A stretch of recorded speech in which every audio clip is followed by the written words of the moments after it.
Buenos días. Tendríamos que leer entonces el capítulo 1. ¿Quién me quiere ayudar, por favor, ahí desde casa? El prólogo lo lee ahí por su cuenta, por favor. Y vamos a comenzar en la página, quiero ver, 11, capítulo 1. ¿Quién me quiere ayudar, por favor? No, señor. Vale, gracias. Comencemos. Todo empezó con el cochinito de porcelana que mi tía Lili me regaló en Navidad, cuando yo tenía 5 años.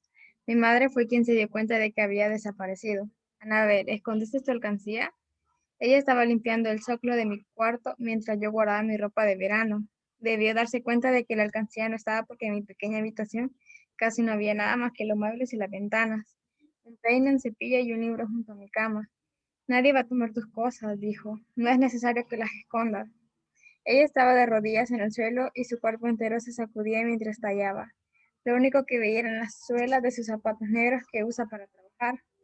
Me alegró que mi madre no pudiera ver mi cara. Yo estaba doblando el vestido, demasiado rosa, que usaba los domingos, el cual esperaba que dejara de quedarme la primavera siguiente. E imaginé que mi rostro se ponía de ese mismo espantoso color. Sigo.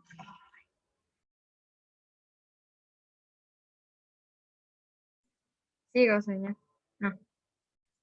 Permítame, perdón, es que había silenciado y no me activa. ¿Alguien más nos quiere ayudar a leer? Vale, continúa entonces, Angie, porfa, gracias. Bueno, ese día cuando regresé de la escuela fui por la alcancía para sacar un centavo, pero al agitarla se me cayó accidentalmente y se rompió en pedazos. Las monedas que había ahorrado durante años y que para ese entonces debían sumar al menos $10 rodaron por el suelo. Enterré los pedazos de losa más allá del huerto y reuní las monedas en un viejo pañuelo. Lo até de las esquinas y escondí el bulto en una bota de invierno debajo de mi cama, junto con el dólar de plata de la colección de mi abuelo que me había dado en mi último cumpleaños. Nunca puse ese dólar de plata en mi alcancía porque no lo veía como dinero, sino como una medalla que algún día iba a usar. Tenía la imagen de una mujer muy hermosa, espléndida y sería con su corona de picos.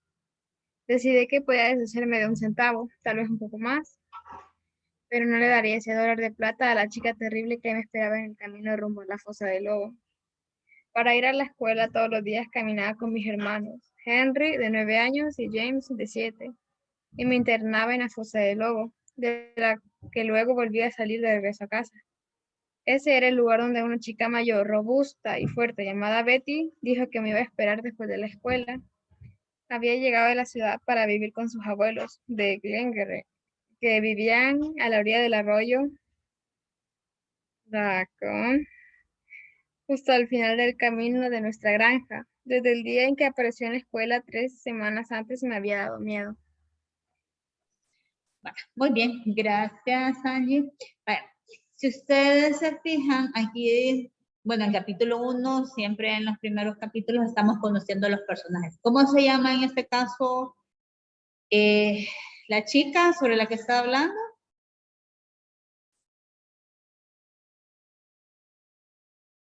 Ay, perdón. Sí, gracias, Giselle. Gracias. Giselle, perdón. Bueno.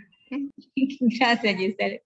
Es que no me acostumbro así a identificar las voces tan rápido, pero gracias por la corrección. Gracias. Vale, veamos. ¿De quién se está hablando aquí entonces?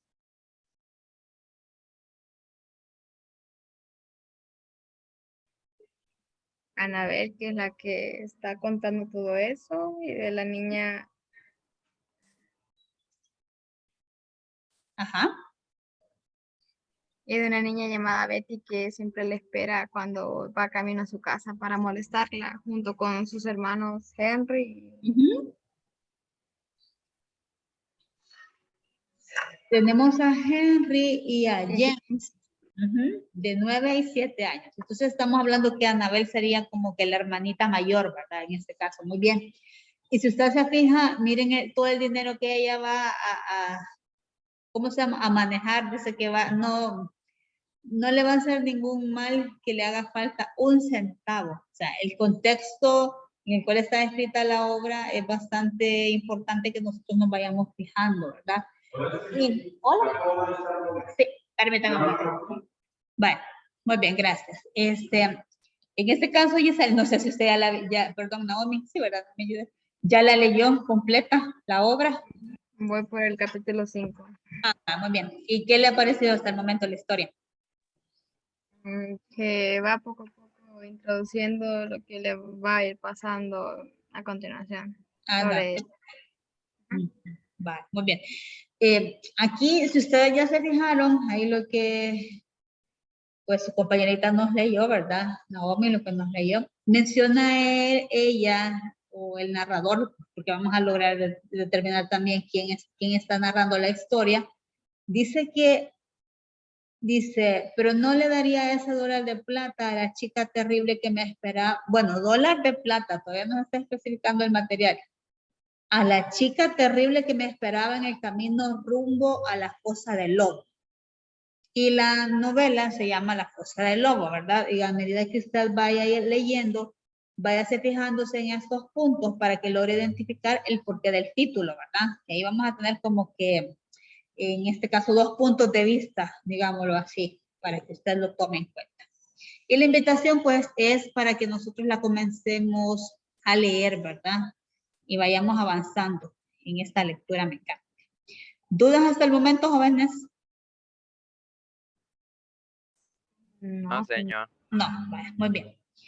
Vamos a hablar en esta oportunidad de lo que es la audición y comprensión de textos, específicamente los textos orales. Vamos a ver. Cuando nosotros hablamos de un texto oral, se entiende que es la forma de comunicación verbal, ¿verdad? ¿Todos estamos de acuerdo en eso?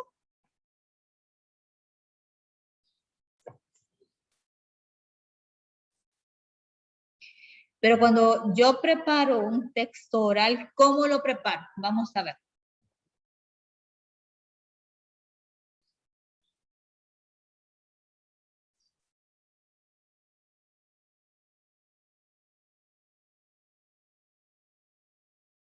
Simplemente pienso lo que voy a decir, lo tengo así como que muy presente en mi mente, que mi mente es maravillosa y no se me va a olvidar nada. ¿O cómo hago para prepararme y poder compartir un texto de forma oral?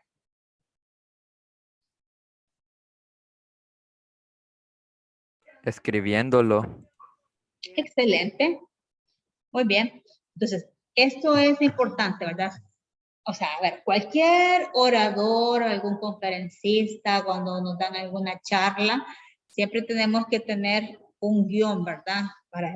Para nosotros poderlo desarrollar y no perdernos cuando estamos, pues, obviamente ya exponiendo nuestras ideas de forma oral. Entonces, eso es bien importante, que es parte de lo que vamos a hacer, pues, ya de nuestras actividades con lo que es el proyecto STEAM, ¿verdad? Yo se lo estoy pidiendo como un texto oral, pero en el entendido que realmente, pues, vamos a trabajar un texto escrito.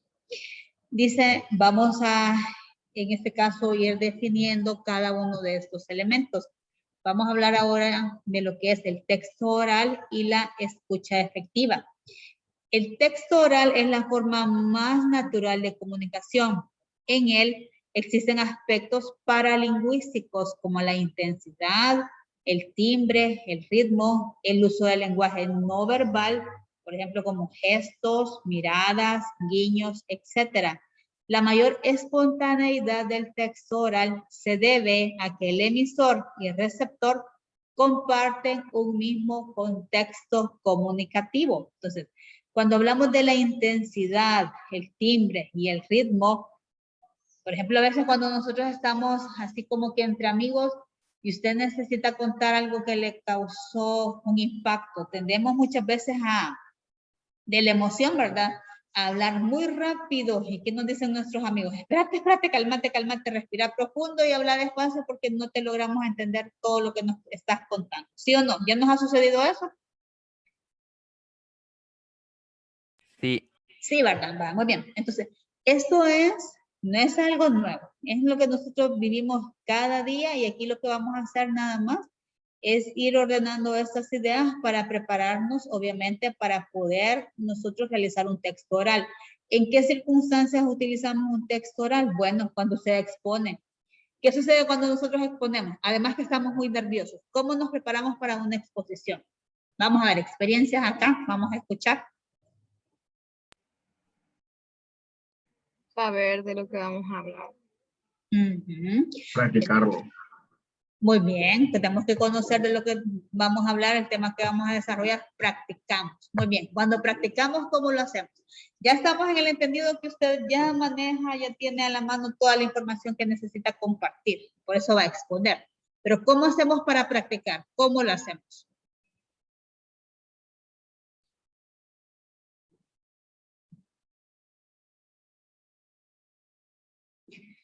Me paro frente al espejo, me encierro en el baño, no sé, cuéntenme a ver. Una técnica es esa, pararse uno frente al espejo, ¿verdad? Y hablar. Aquí se puede practicar mucho también los gestos. A veces, que eso nos cuesta. Cuando estamos hablando y estamos exponiendo, tenemos como ciertos movimientos repetitivos. Muevo mucho las manos. ¿Qué otro movimiento repetitivo he logrado identificar en mí?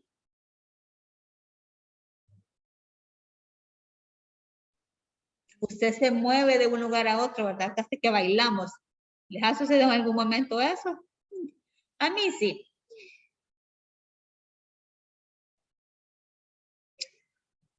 Y eso es bien importante, ¿verdad? Tratar de controlar esos movimientos.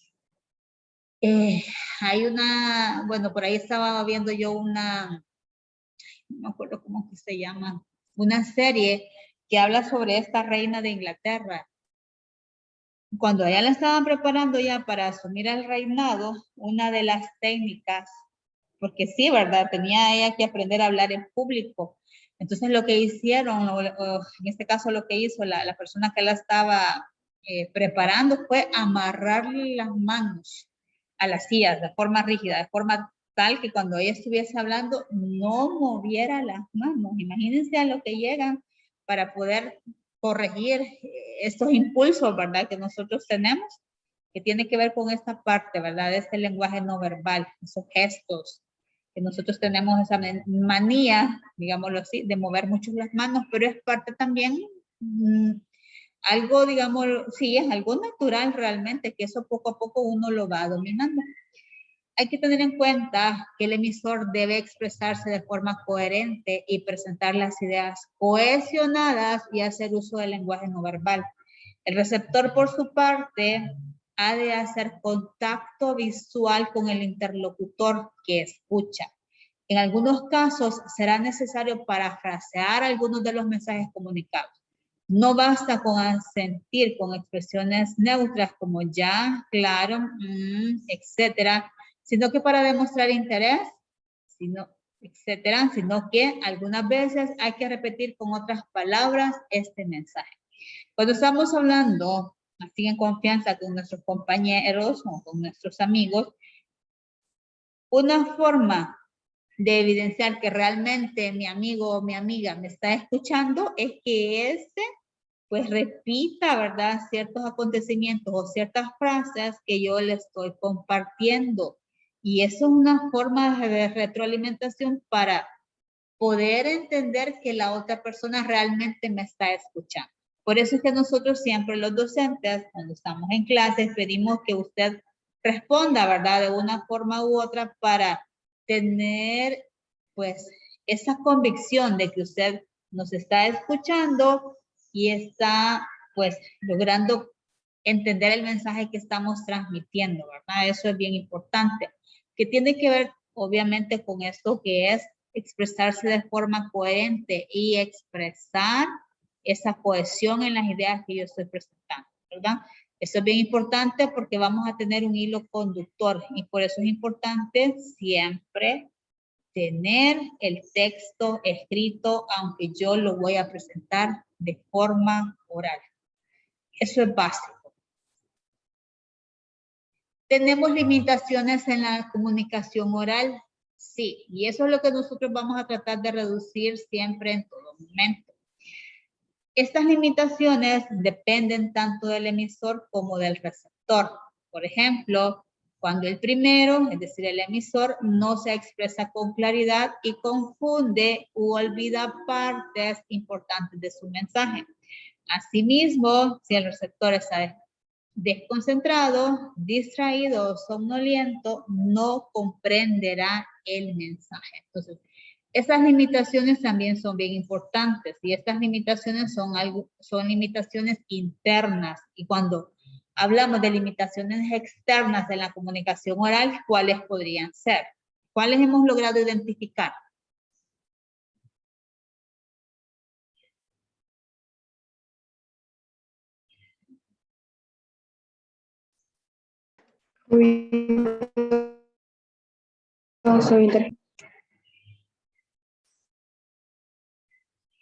Hola.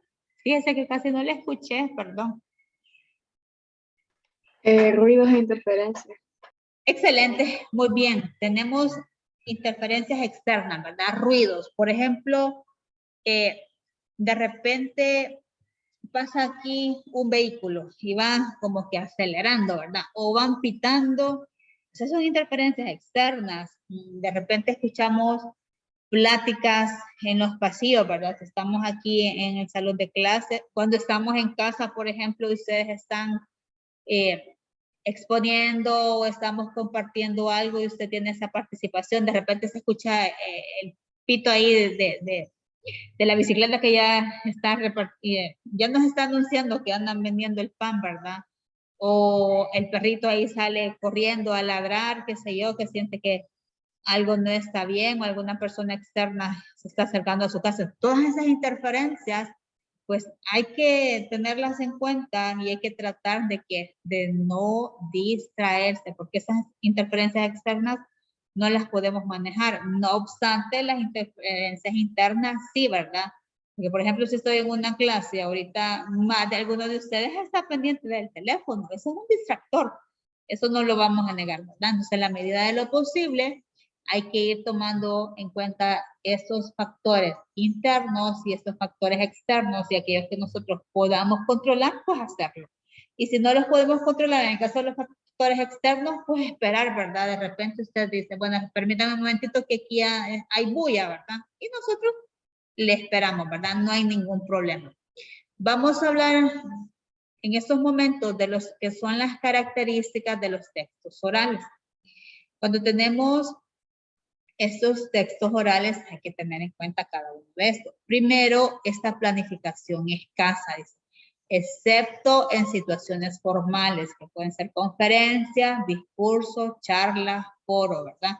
¿Cuándo voy a tener una planificación escasa cuando estoy hablando de textos orales? Bueno, cuando yo tengo la suficiente información y la suficiente confianza con mi grupo al cual yo voy a transmitir ese mensaje. Normalmente, ¿cuándo se da esta planificación escasa? Bueno, cuando estamos hablando con nuestros amigos, ¿verdad? Cuando estamos en algún tipo de charla con personas de nuestra confianza, en nuestra familia, por ejemplo. Esto siempre lo vamos a tratar de tener en cuenta. La entonación y expresión corporal. Su práctica hace posible una gran riqueza de vocabulario y fluidez de ideas. La entonación es muy importante porque vamos a tratar siempre de pronunciar correctamente las palabras de forma tal que mi receptor pues no le dé confusión ninguna palabra, ¿verdad? Y ninguna expresión de lo que yo estoy compartiendo. La expresión corporal. ¿Por qué será importante la expresión corporal al momento de transmitir un texto oral?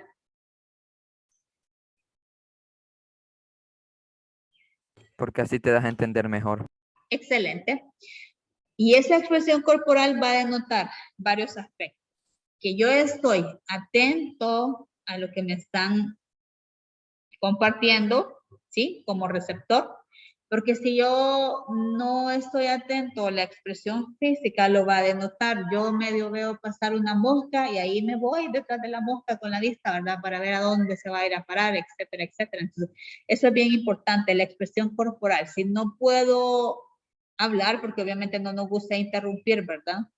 A la otra persona, yo voy a sentir, ¿verdad? Con la cabeza, con los ojos, o voy a emitir ciertos momentos, en ciertos momentos voy a emitir ciertas ideas para dar esa reciprocidad de yo como emisor hacia mi receptor. Por eso dice acá emisión y recepción simultáneas.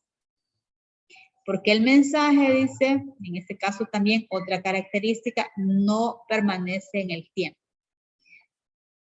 Si nosotros retomamos lo que acabamos de hacer hace 20 minutos, pues obviamente, ahorita porque yo estoy grabando la clase, ¿verdad? Sí, usted lo podría buscar, pero si yo quiero retroceder y buscar cuál es el mensaje que dimos hace 20 minutos, en el caso, por ejemplo, cuando Naomi nos hizo ahí, pues, esa transmisión, esa lectura mecánica, en ese momento sucedió el mensaje, pero ya actualmente, ahorita que ya han pasado 23 minutos, digamos, ya ese mensaje ya deja de ser efectivo, porque ya pasó. Y tiene que ver con esto mismo, ¿verdad? La emisión y recepción simultáneas. A medida que nosotros vamos comunicando, también vamos teniendo esa interacción con el receptor. Tiene que haber siempre esa interacción. Existen ciertas situaciones que pueden impedir una buena comprensión de los textos orales, las cuales pueden ser externas o propias del escucha o receptor. Tenemos siempre acá las situaciones externas al receptor y las situaciones propias del receptor. Las externas, obviamente, es lo que nosotros no podemos controlar en su mayoría. El texto oral no puede repetirse una vez que se haya dicho. Esto es importante tenerlo en cuenta. Las palabras no quedan guardadas a menos que se graben. Y a veces cuando estamos así, frente a frente y no hemos logrado entender, uno tiende y pregunta, ¿verdad? O solicita, ¿me puedes repetir por favor lo que me acaba de decir? Y la persona le va a tratar de repetir la misma idea, pero no va a utilizar las mismas palabras. Entonces, eso también es bien importante que lo tomemos en cuenta. Se pierde la atención ante temas expuestos deficientemente. Obviamente, un texto oral tiene que ser atractivo. Tiene que tener esa capacidad de tener a la persona, pues, completamente, así diríamos, atenta, ¿verdad? Durante todo el mensaje. Y los ruidos pueden afectar la escucha. Esto ya lo veíamos también, ¿verdad? Esos ruidos externos. La falta de retroalimentación y la no codificación total del mensaje puede afectar también ese mensaje que nosotros estamos transmitiendo.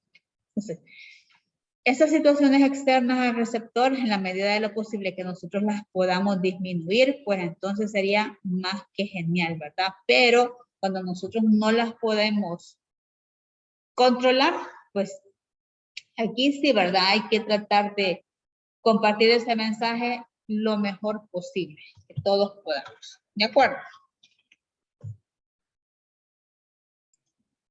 Por favor, ahorita nos anotamos en el chat para tomar asistencia y recordar siempre, ¿verdad? Por favor, que podemos ver las clases del MINET a través de la Televisión Nacional o escucharlas a través de la Radio Nacional. ¿Alguna duda que tengamos por el momento, jóvenes? No, señor. Muy bien. Agradecer su asistencia. Siempre, por favor, indicar en este caso, pues, que usted está participando, ¿verdad? Y eso, muchísimas gracias por esa interacción. Y nos quedaríamos hasta acá, ¿verdad? Vayamos avanzando con la lectura de la obra, ¿verdad? Y nos vemos entonces la próxima semana ya siempre con esta virtualidad, ¿verdad? Cuídense mucho. Feliz tarde. Bendiciones. Coman rico. Cuídense mucho. Adiós, señor. Adiós. Cuídense. Adiós, Adiós. Adiós, señor. Adiós. Adiós, señor. Adiós, señor. Adiós. Nos vemos en la siguiente clase. Hasta la otra semana. Gracias. Cuídense. Adiós.